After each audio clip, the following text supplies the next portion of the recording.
Touching Spirit Bear by Ben Mikaelsen, Chapter 5. Once clear of the bay, Cole swam even harder. Misty rain roughed the water as waves washed over his head. When he stopped to rest, his breath came in ragged gasps. His numb limbs felt wooden and stiff, moving awkwardly as if disconnected from his body. Cole turned to look back. At first his mind rejected what he saw. He was still at the mouth of the bay. He shook his head to clear the illusion, but it was no illusion. This was the same spot he had been at 1,000 strokes earlier. But how could it be? The wind and waves hadn't been that strong, yet even as he struggled to tread water with his numb limbs, he found himself drifting back towards the shoreline. In that instant, Cole realized his mistake. His anger had so clouded his thinking, he hadn't considered the incoming tide. With every stroke forward, a giant invisible hand had pushed him 2 strokes backward into the bay, returning him toward the shore. A sharp cramp gripped Cole's leg, then his other leg started cramping. He gasped for breath and panicked. He had to make it back to land, any land. Frantically, he flailed at the water.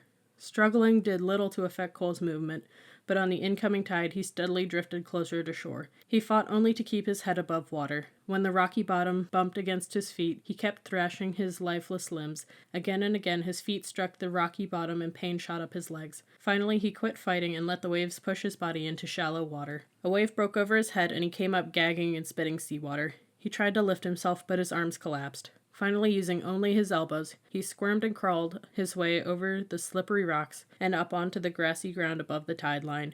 There he lay spent and shivering, his body bruised, his cold skull throbbing in rhythm with his heartbeat. Cole had lost all track of time and struggled to think. All he could conjure up were fleeting notions. He couldn't stand. He needed warmth. It was almost dark. He felt pain. One thought repeated, he needed warmth.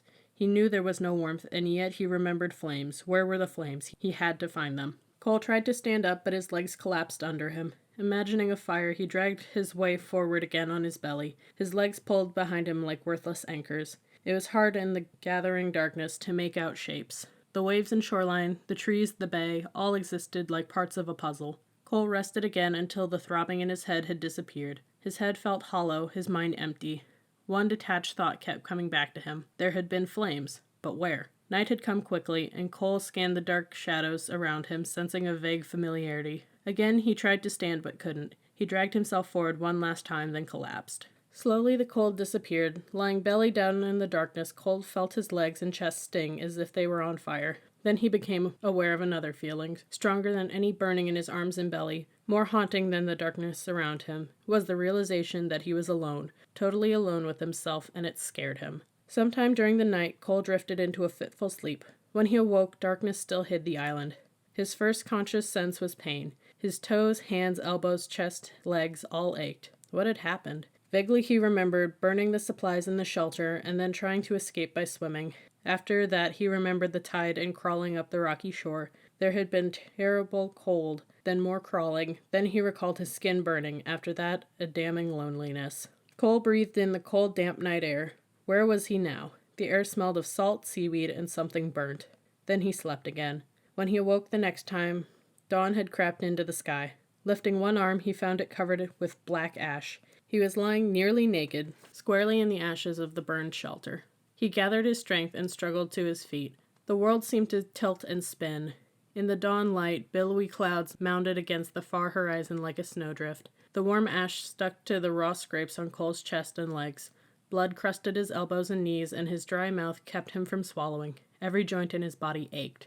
As he wavered on his weakened legs, Cole became aware of a presence. Not movement, only a lurking presence. Grimacing, he searched the trees and shore. At first nothing appeared different or out of place. Then something large and white broke the smooth pattern of the shoreline. He squinted, and the image cleared. A bear. A white bear. Out across the water, on the point of shoreline near the opening of the bay, a massive white bear stood as motionless as a statue facing him. Morning light glinted off its shiny white fur and made it glow. The bear stood patiently, proud, nose forward, ears alert.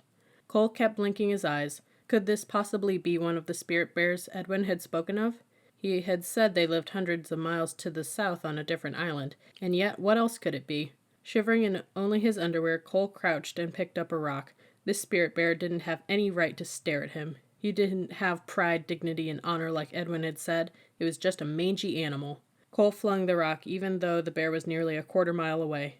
"Keep staring, I'll kill you," he shouted. What really angered Cole about the bear was that it stood there frozen on the shoreline without any sign of fear. It defied him. He looked around for some kind of weapon. In the ashes, he spotted a charred blade of a hunting knife from one of the boxes. He picked it up and turned back toward the spirit bear. It had disappeared. Cole searched the trees, but the bear was gone. Puzzled, he tossed the knife back on the ground. "If I ever see you again, you're dead," he vowed. "I'll teach you to be afraid of me." As he turned back toward the ashes, another bright object caught his attention. Not 10 feet away lay the colorful red and blue blanket Garvey had given him. What had he called it? A towel? It rested near some tall grass, completely untouched by the flames. Cole picked it up and examined it with his sore fingers. Had he missed when he threw the atao into the flames? Shrugging, he wrapped the blanket around his shoulders. He hobbled on his bruised feet down to where he had left his shoes and clothes. Cole felt no regret for having burned the supplies in the shelter. Nor did he regret hurting Peter. This was all somebody else's fault. If it weren't for his parents, Peter, and the stupid healing circle, he wouldn't even be here. Somebody would pay for what was happening. He would get revenge, especially against those who had wanted him in jail. People like Peter's lady lawyer. He hated her. Cole remembered the first time he had seen her hold the feather in the circle. She waved it like a wand and pointed it directly at him. "That boy is dangerous," she said. "Next time he might kill someone. This circle justice has its place, but I oppose any plan that does not isolate Cole Matthews."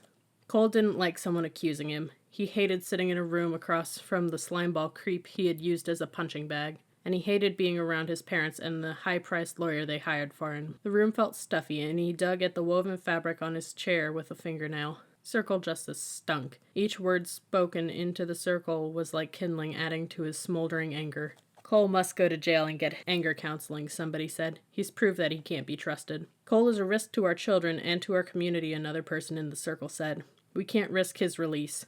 It was the next voice that made Cole explode. His father held the feather, toying with it in his fingers. "We've always wanted the best for Cole," he said. "His mother and I have devoted our lives to him, but he—" "That's bull!" Cole suddenly shouted, although he wasn't holding the feather. "You drink until you can't stand up, and you're gone all the time. A devoted parent doesn't whip his kid until his shirt can't hide all the bruises."